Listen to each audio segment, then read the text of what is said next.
Batya Sperling-Milner has spent months studying and preparing for her Orthodox Bat Mitzvah ceremony.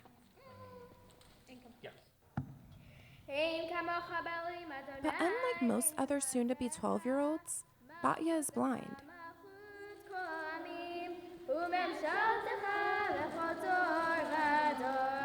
So first I had to learn the way that I was supposed to read the portion, sort of the musical part, and then I just had to practice a lot.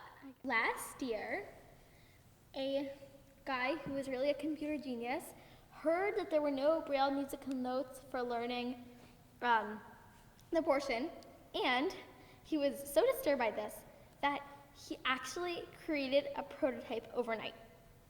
And we worked on it for a few more days, and then I had those notes, and I could just put them onto my electronic Braille reader. It was basically for each word, the note was next to the letter that it was on top of in the actual thing.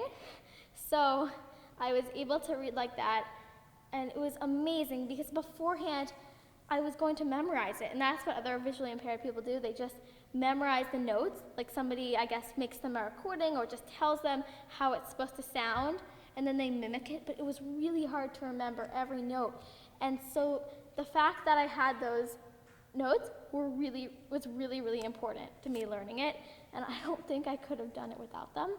Batya's mother proved to leaders at their Washington, D.C. synagogue that Batya could perform her bat mitzvah ceremony just like a sightseeing person. Technically, you're supposed to see the Torah and you're supposed to read from the Torah, so that was a problem, and there were a bunch of other problems that she had to figure out how to solve, and so she eventually did it, which involved a 33-page paper and a very thick book of an executive summary. I'm really grateful to her.